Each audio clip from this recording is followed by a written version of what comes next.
ചരിത്രത്തിലിടം നേടിയ ഒരു തിരഞ്ഞെടുപ്പായിരുന്നു ഇക്കഴിഞ്ഞ ലോക്സഭാ തിരഞ്ഞെടുപ്പ്. ശക്തമായ മുന്നേറ്റം നേടി കേരളത്തിലെ തൃശൂർ ജില്ല ബി.ജെ.പി. പിടിച്ചെടുത്ത തിരഞ്ഞെടുപ്പ്. ലോക്സഭാ തിരഞ്ഞെടുപ്പിന് ശേഷം മറ്റൊരു രാഷ്ട്രീയ പോരാട്ടത്തിലേക്കാണ് കേരളം സാക്ഷിയാകാൻ പോകുന്നത്. കേരളത്തിലെ മുന്നണികൾ ഇനി ലക്ഷ്യം വെക്കുന്നത് ഉപതിരഞ്ഞെടുപ്പുകളെയാണ്. തൃശൂർ പിടിച്ചെടുത്ത ബി.ജെ.പിയുടെ അടുത്ത ലക്ഷ്യം ഉപതിരഞ്ഞെടുപ്പിൽ പാലക്കാട് പിടിക്കുക എന്നതാണ്. അതിന്റെ ഭാഗമായാണ് പാലക്കാട് പുതിയ പദ്ധതിക്ക് തുടക്കമാകുന്നത്. പാലക്കാട് അടക്കം രാജ്യത്ത് പുതിയ 12 ഗ്രീൻഫീൽഡ് വ്യവസായ സ്മാർട്ട് സിറ്റികൾ നിർമ്മിക്കാൻ കേന്ദ്ര സർക്കാർ അംഗീകാരം നൽകി കഴിഞ്ഞു. 1,00,000-ലേറെ പേർക്ക് നേരിട്ട് തൊഴിൽ ലഭ്യമാക്കുന്ന വ്യവസായ സ്മാർട്ട് സിറ്റി പാലക്കാട് കഞ്ചിക്കോടിനടുത്തുള്ള പുതുശ്ശേരിയിൽ സ്ഥാപിക്കാനുള്ള കേന്ദ്ര സർക്കാർ തീരുമാനത്തിനു പിന്നിൽ ഉപതെരഞ്ഞെടുപ്പ് എന്ന ലക്ഷ്യമായിരിക്കും ഉണ്ടാവുക. ഈ ഒരു സാഹചര്യത്തിൽ തീർച്ചയായും പാലക്കാട് ഉപതെരഞ്ഞെടുപ്പിൽ ബി.ജെ.പി. ശക്തനായ സ്ഥാനാർത്ഥിയെ നിർത്തുമെന്നാണ് മനസ്സിലാക്കേണ്ടത്. തീർച്ചയായിട്ടും ജനസമ്മതനായ ഒരു നേതാവിനെ തന്നെയായിരിക്കും ബി.ജെ.പി. പാലക്കാട് നിർത്തുക. തൃശൂർ ലോക്സഭാ മണ്ഡലത്തിൽ സുരേഷ് ഗോപി ജയിച്ച സാഹചര്യം കണക്കിലെടുത്തുകൊണ്ടാണ് പാലക്കാട്ടെ ബി.ജെ.പിയുടെ ഇടപെടലുകൾ. 51,000 പേർക്ക് തൊഴിൽ ലഭിക്കാവുന്നതാണ് പദ്ധതി. പ്രധാനമന്ത്രി നരേന്ദ്രമോദിയുടെ അധ്യക്ഷതയിൽ ചേർന്ന മന്ത്രിസഭാ യോഗമാണ് പദ്ധതി അംഗീകരിച്ചത്. പാലക്കാട് നഗരത്തിൽ നിന്ന് 20 കിലോമീറ്റർ അകലെ കൊച്ചി സേലം ദേശീയപാതയിൽ കഞ്ചിക്കോട് വ്യവസായ മേഖലയോട് ചേർന്നാണ് 171 ഏക്കറിൽ പുതിയ സ്മാർട്ട് വ്യാവസായിക നഗരമൊരുങ്ങുന്നത്. 8,729 കോടി രൂപയുടെ നിക്ഷേപമാണ് ഇവിടെ പ്രതീക്ഷിക്കുന്നത്. ഇക്കോ ടൂറിസം സാധ്യതകളും ഇവിടെയുണ്ട്.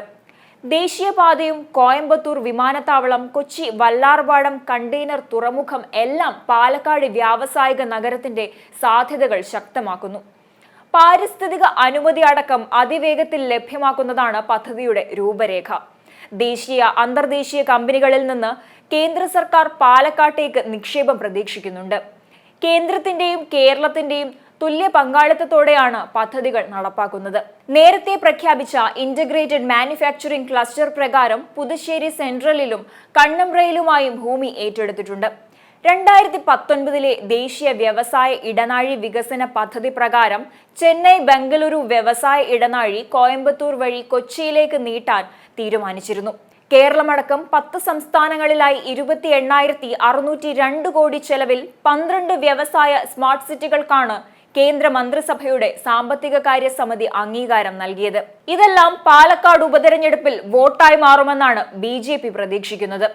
വടകരയിൽ ഷാഫി പറമ്പിൽ ജയിച്ചതോടെ പാലക്കാട്ടെ രാഷ്ട്രീയ ചർച്ചകളെല്ലാം നടക്കുന്നത് അടുത്ത ഉപതെരഞ്ഞെടുപ്പിനെ കുറിച്ചാണ്.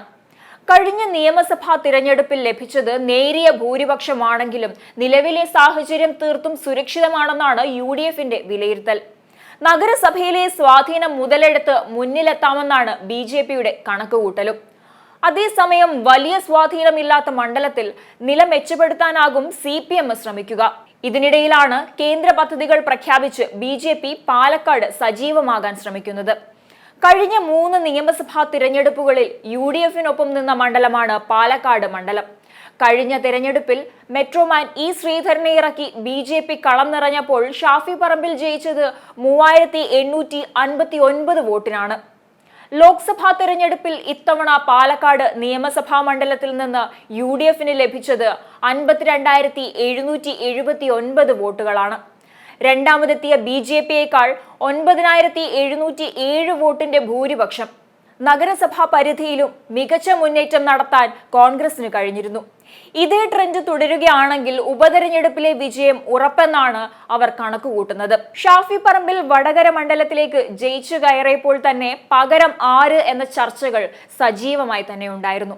യൂത്ത് കോൺഗ്രസ് അധ്യക്ഷനായ രാഹുൽ മാങ്കൂട്ടത്തിൽ, VT ബൽറാം എന്നിവരുടെ പേരുകളാണ് സജീവ പരിഗണനയിലുണ്ടായിരുന്നത്. ഷാഫിക്കുള്ള വ്യക്തിഗത വോട്ടുകൾ മറ്റാർക്കും കിട്ടില്ലെന്ന വിലയിരുത്തൽ ബി.ജെ.പിക്കുണ്ട്.